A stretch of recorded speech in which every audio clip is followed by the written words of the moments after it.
सगळं हे कर. किती वेळेस म्हणतोस वाढव. ओके आहे. ओके आहे ना. तर व्यंकटरमण गोविंदा, स्वागत आहे मित्रांनो आजच्या एका नव्या व्हिडिओमध्ये. तर हा व्हिडिओ पूर्ण तिरुपती बालाजीशी राहणार आहे, जे की आपण व्हिडिओमध्ये तुम्ही बघितले असतील. पूर्ण सिरीज कंप्लीट झाली असेल. पुण्याहून मी तिरुपतीला गेलतो. जवळपास 5-6 दिवसाचा हा ट्रिप होता.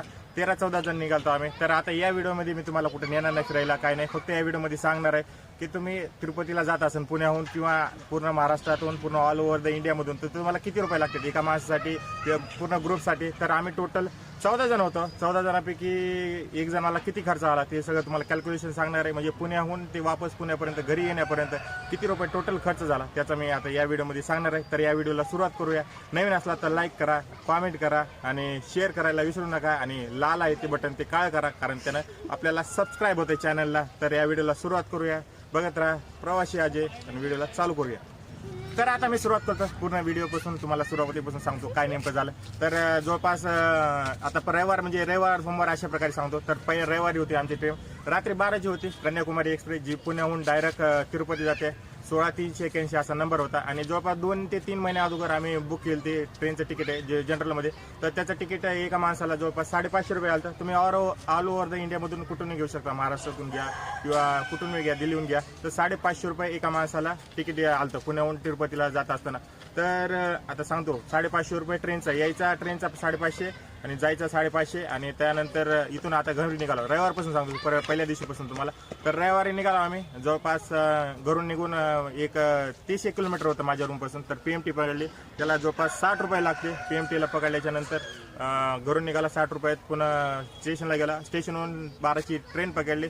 जवळपास 550-600 रुपये एक धरा तुम्ही टोटल. तर 600 रुपये पुण्याहून तिरुपती. त्याच्यानंतर बस तिरुपतीला दुसऱ्या दिवशी पोहोचला आम्ही. कोणता सोमवारी पोहोचला 4 वाजता. सोमवारी म्हणजे रविवारी संध्याकाळी 12 वाजता निघाला आणि सोमवारी 4 वाजता दुपारी डायरेक्ट तिरुपतीमध्ये पोहोचला. तर 600 रुपये ते तिकीट झालं. बरोबर आहे. पुणे तिरुपतीमध्ये पोहोचल्यानंतर जसंही तुम्ही स्टेशनच्या बाहेर निघता तसं जवळपास म्हणजे 100 मीटरलाच बाहेर निघाल्या बस भेटते, जे की तुम्हाला तिरुमल्याला सोडते. त्याचं 100 रुपये तिकीट आहे. आणि जर तुम्ही ग्रुप करून जात असाल, एका माणसाला सांगतो मी, जर ग्रुप करून जात असला तर आम्ही 14 माणसं होतं. तर एका माणसाला जवळपास 120 रुपये घेतलं, जे डायरेक्ट तुम्हाला तिरुमलामध्ये सोडून. तिरुपती हे गाव वेगळं आहे आणि तिरुमला वेगळं आहे. तर तिरुपतीला आपली ट्रेन जाते आणि तिरुमला जिथं बालाजी आपल्याला बसलेला आहे तिथं तो ओढी आहे. म्हणजे जवळपास 30 किलोमीटर तिरुपतीपासून वरी आहे, माळावर बसलेला आहे. म्हणजे किती समजा तुम्ही जायला लागला तर 4 वाजता जाणार. बरोबर आहे. 4 वाजता पोहोचल्याच्या नंतर तुम्ही प्रायव्हेट बस घ्या, स्टेशनच्या बाहेरच लागलेले असतात. नाहीतर पब्लिक बस घ्या, ते बी बाहेरच लागलेले असतात. तुम्ही एक माणसं असला तर बस घ्या 100 रुपये. आणि जर समजा 8-9-10 जण असला तर प्रायव्हेट करून जा 120 रुपयाला आणि एका माणसासाठी 100 रुपये. तर आम्ही 14 जण माणसं होता. तर 14 जणाला जवळपास 120 रुपये घेतलं होतं. प्रायव्हेट आम्ही व्हेकल करून गेलो. त्याच्यानंतर व्हेकल प्रायव्हेट केल्यानंतर 120 रुपये एका माणसाला घेतल्यानंतर आम्ही डायरेक्ट वरी पोहोचला. जवळपास 6 वाजता पोहोचला. 4 वाजता रेल्वे स्टेशनला पोहोचला सोमवारी. आणि त्याच दिवशी संध्याकाळी 6 वाजता रूमवर पोहोचला. कुठं वरी म्हणजे तिरुमलामध्ये पोहोचला. आता तिरुमला पोहोचल्याच्या नंतर तुम्हाला काय करायचं, जिथं बी उतरिलं का तिथं एक जण एका जागी सगळेजण थांबा. तिथून काय करा, एक जण कोणी आधार कार्ड, समजा 5 जण किंवा 6 जणांचा ग्रुप किंवा 4 जण कमीत कमी तुम्ही जर असला तर त्याचा एक ग्रुपमध्ये एक आधार कार्ड. आणि 2 जणालाच रूम भेटतं. लक्षात ठेवा, तिरुमलामध्ये गेल्याच्या नंतर 2 जणालाच रूम भेटते, एका माणसाला नाही भेटत. किंवा 4 माणसामध्ये एकदा करा. तर 2 माणसं लागतात कमी कमी, एका माणसाला नाही भेटत. तर आता हे काय करणार, तुम्ही तिरुमलामध्ये पोहोचल्यानंतर जवळपास 6 वाजता पोहोचणार. बरोबर.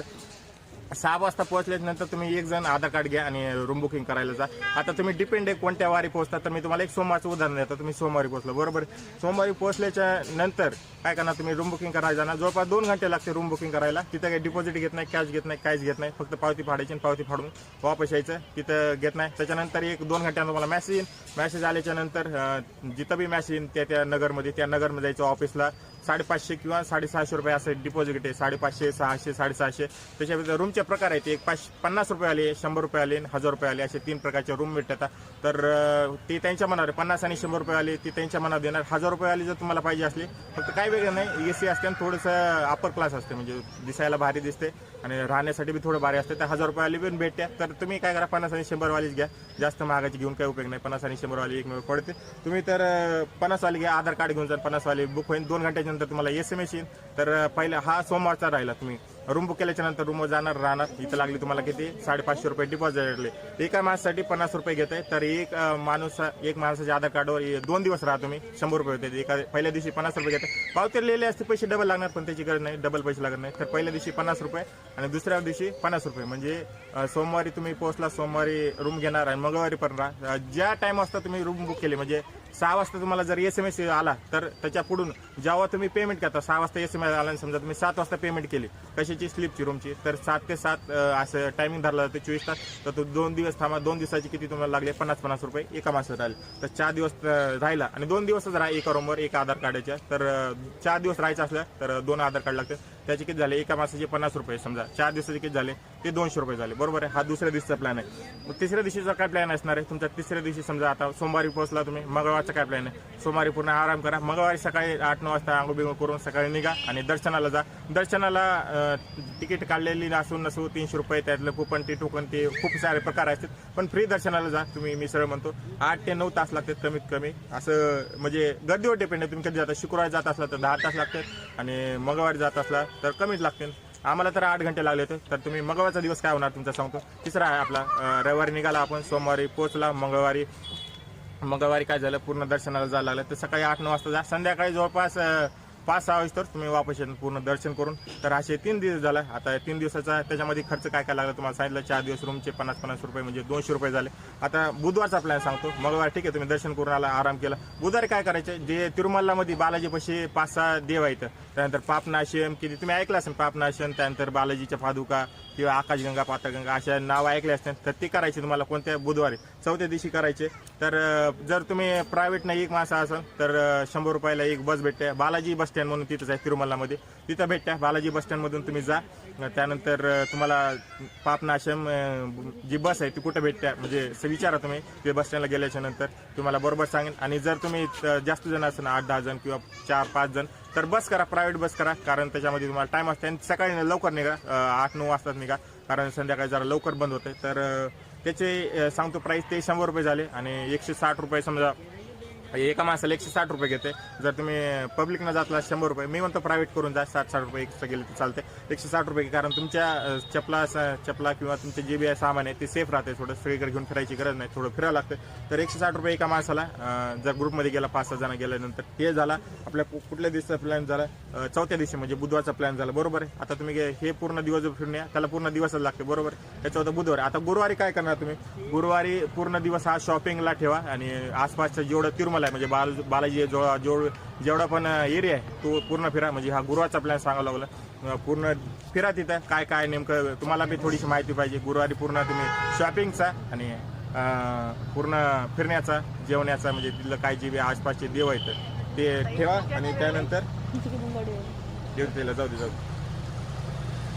हा गुरुवारचा प्लॅन होता. आता तुम्हाला शुक्रवारचा प्लॅन सांगणार आहे. त्याच्यानंतरचा हा कुठला दिवस चालू आहे, तर हा आपला 6वा दिवस आहे. 5व्या दिवशी तुम्ही शॉपिंग केली, त्यानंतर 6व्या दिवशी तुम्ही निघायला लागला गोविंदा खाली तिरुपतीमध्ये, जिथं गोविंदा, पद्मावती आणि अजून खूप सारे देव आहेत ते खाली बसलेले आहेत. तर तिथं जाण्यासाठी गुरुवारी तुम्ही निघाला. बरोबर आहे. 6वा दिवस चालू आहे आणि 6व्या दिवशीची संध्याकाळची आपल्याला ट्रेन भेटेल, जे की तिरुपतीमधून किंवा रेणगुंटा मध्ये येणं तर खूप जास्त करून तुम्हाला रेणगुंटामध्येच ट्रेन भेटणार आहेत वापस यायच्या. पुणे साईडला आम्हाला रेणगुंटालाच होती, संध्याकाळी 9ची होती. तर 8 ते 9 मध्ये होती आमची. तर तुम्ही काय करणार आहे, गुरुवारच्या दिवशी म्हणजे शुक्रवारच्या दिवशी, शुक्रवारच्या दिवशी तुम्ही वापस या. कुठून, वरून खाली तिरुमलामधून तिरुपतीमध्ये या. त्यानंतर बस भेटते म्हणजे सांगितल्याप्रमाणे गोविंदा आणि पद्मावती करण्यासाठी. जर तुम्ही पब्लिक नाही येतला असेल त्याला 100 रुपये, 110 रुपये एका माणसाचं तिकीट आहे. आणि जर पूर्ण ग्रुप येत असला ते बी तुम्ही प्रायव्हेट करून या. तर तुम्ही खाली बी बघण्यासारखं आहे.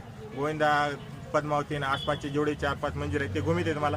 तर आम्हाला एका माणसाला 550 म्हणाले, 250 रुपये घेतले ते एका माणसाला. टोटल 14 जण होते. तर त्याचं बिल बघा किती आलं असेल. तर 14 माणसाला घेतले होते, एका माणसाला 250 रुपये अशा प्रकारे. आणि आम्हाला संध्याकाळी रेणगुंटा पैसे सोडलं होतं. रेणगुंटा हे तिरुपतीपासून 1-4-5 किलोमीटर दूर हे आहे, रेल्वे स्टेशनच आहे. जे मेन आहे, जे चेन्नईहून सगळ्या गाड्या येतात त्या रेणगुंट्याला थांबते. जंक्शन आहे रेणगुंटा आणि तिरुपती थोडंसं आउटसाईडला आहे. तर तिरुपतीने बघा तुम्हाला भेटले तर ठीक आहे, नाही तर रेणगुंट्याला तर तुम्हाला भेटणार जे गाड्या भेटतात त्या ट्रेन सगळ्या ऑल ओव्हर इंडियामध्ये भेटतात आणि महाराष्ट्रातून भेटणार. तर तुम्ही संध्याकाळी म्हणजे सकाळी निघा लवकर, कुठून तिरुमलाहून तिरुपतीसाठी येण्यासाठी सकाळी लवकर निघा. जवळपास 8-9 वाजता निघा. जेवढं लवकर निघतात तेवढं चांगलंच आहे. तर काय करा, आता सकाळी निघाल्यानंतर एका माणसाला किती घेते, आम्हाला घेतले ते बघा 250 रुपये, 100 रुपये पब्लिक घेणार. तर खाली आल्याच्या नंतर गोविंदा पद्मावती गेलं तुम्ही सगळं काय एक 10-12 तास लागतील तुम्हाला. 10 तास समजा लागतात, त्यावेळी नाही लागणार. 10 तास लागल्याच्या नंतर संध्याकाळी 9 वाजता ट्रेनमध्ये बसा. 6व्या दिवशी तुम्ही ट्रेनमध्ये बसला रेनगोटा, मग वापस निघाला. कुठून रेनगोट्यावर निघाला आणि जवळपास 7व्या दिवशी तुम्ही वापस कुठे आला, तिरुपतीहून पुण्याला आला आणि 7व्या दिवशी वापस आला.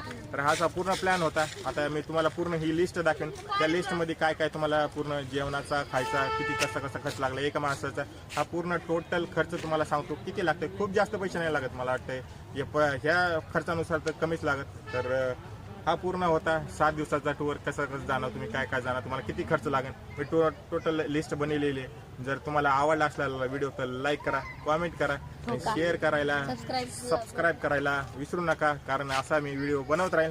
हा विचारत होते तर ह्या पूर्ण मी व्हिडिओ बनवलेला किती तुम्हाला टोटल खर्च लागेल पुण्याहून निघण्यापासून ते पुण्यापर्यंत येण्यासाठी. आता तुमच्या रेल्वेच्या प्राइसवर डिपेंड आहे, तुम्हाला किती खर्च लागते त्याच्यावर डिपेंड आहे. तर हा व्हिडिओ इथपर्यंत ठेवूया. तुम्हाला आवडला असेल तर बघत राहा प्रवासी अजय आणि सबस्क्राईब करायला विसरू नका. भेटूया पुढल्या व्हिडिओपर्यंत. तोपर्यंत व्यंकटरमणा गोविंदा. आणि माझ्या पाठीमागा जे आवाज येते ते थोडंसं बाहेर शूट केलेलं आहे. सगळेजण गाड्या यायला लागल्या तर जायला लागल्या. भेटूया पुढल्या व्हिडिओमध्ये. बाय.